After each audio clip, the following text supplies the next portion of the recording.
everyone, what's up? So I think we all hear way too much about bathrooms lately, but I want to talk about them today. And yes, you heard me right. I want to talk about them, and that's why I'm talking about them, because I want to. We don't owe it to cis people to make them feel comfortable in restrooms with us in there. This isn't something we're obligated to talk to them about. As a matter of fact, we as trans people basically don't owe cis people a damn thing. So if you're cis and you're watching, I'm not talking about this for your comfort. You've all peed in restrooms with trans people in there before, probably many times in your life, and it never hurt any of you. Literally, nothing has ever happened to a single cis person in a restroom because of a trans person. If that doesn't make you comfortable, I don't know what will. However, in spite of the fact that this is entirely a non-issue, there are actually many laws trying to be passed in states all over the country which are basically intended to keep trans people from using public restrooms at all. Usually these bills are presented under the guise of protecting women, but of course, we all know that these laws aren't actually about keeping anyone safe. They're about targeting trans people, specifically transgender women. It's a fact. The Family Research Council, which is literally nothing other than a legitimized transphobic, misogynist, and homophobic hate group,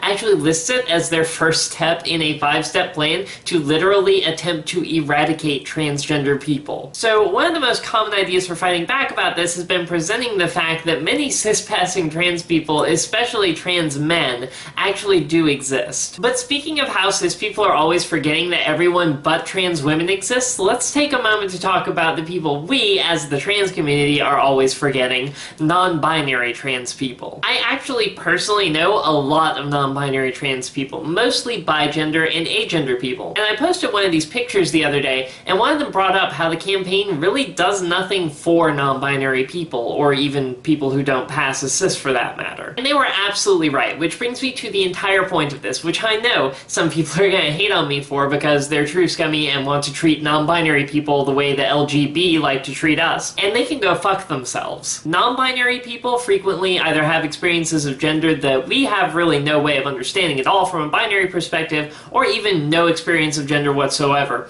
And frankly, in a world of gendered restrooms, nothing is correct for them except for gender-neutral restrooms. After thinking about that, I'm really starting to feel like we're going about all of this the wrong way. We're reinforcing the gender binary, we're reinforcing the violent and unnecessary gendering of everything, and frankly, we're better than that. I mean, it's a fucking bathroom. We go in there to pee, we go in there to poop, sometimes to fix hair or makeup or get a stain out of some of our clothing, or to change our kids' diapers, or to take our kids to pee or poop. You get the idea. What does any of this have to do with genitals other than that pee comes out of them? It's all the same pee. Technically, all genitals are just variants on the same thing anyway, and they actually don't fit neatly into two categories either. There are at least 6, if not many more, biological sexes in the human species, and restrooms aren't sex segregated anyway. The way things are right now, restrooms are gender segregated. We don't have penis owners' restrooms and vagina owners' restrooms. We have men's restrooms and we have women's restrooms. Come to think of it,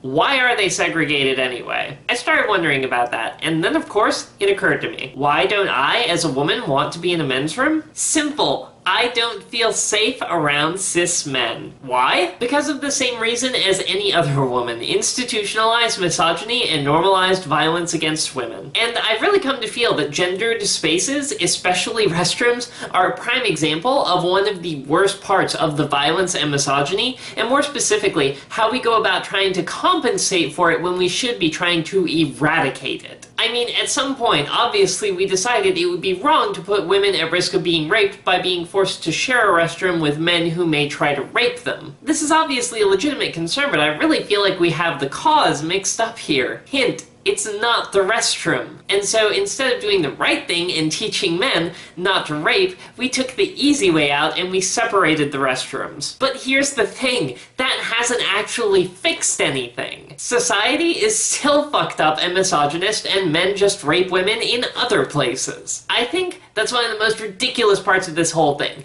Men, no, they don't have to disguise themselves as women to go into a restroom to rape us, which is probably why it's never happened. It's unnecessary. It actually makes it more likely for them to get caught and face the consequences. It's literally the worst idea a rapist could ever have. And speaking of bad ideas, gendered restrooms have only really ever served to even further legitimize misogyny and transphobia. The proof is in the fact that we are even having to discuss this. You want a real solution? I've got one, and as much as I hate to be blunt, here it is. Teach men not to rape women, and teach cis people not to assault and murder trans people. And you know there are definitely a lot of people who would try to say that trying to do that would be absolutely pointless because it's just the way it is. And you know what, you're right, that is the way it is, but that doesn't change the fact that the way it is fucking wrong. It does make it a pretty complex issue, and it pretty much asserts that there are really no easy answers, but why are we even fucking looking for easy answers anyway? We should be looking for the answers that work. And that is why we should be having this conversation, even if we shouldn't have to be having it. None of us on our own have all the answers for this. We need to discuss it to fix it. I mean, for the longest time, I myself, as a transgender woman, didn't really feel like non-binary people had much of a stake in the bathroom discussion. I had always very wrongly assumed that it was somehow easier for them.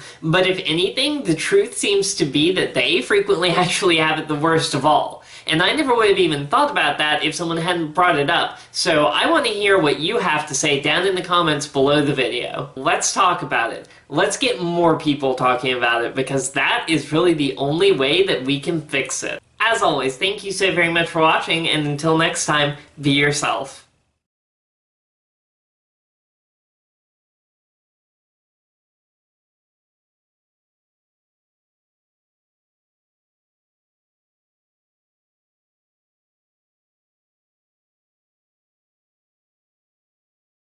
So wouldn't it seem a bit weird if, like, the majority of people were offended by that? I mean, can you imagine for a moment if you asked someone what kind of guitar they had, and they asked you what the fuck you were talking about and tried to explain that they just have a guitar? Or if they explained that they didn't have an electric guitar, but it wasn't an acoustic guitar either because it was just a normal guitar? What if you were working at a guitar store and a customer saw all the electric guitars and decided to ask where the real guitars were?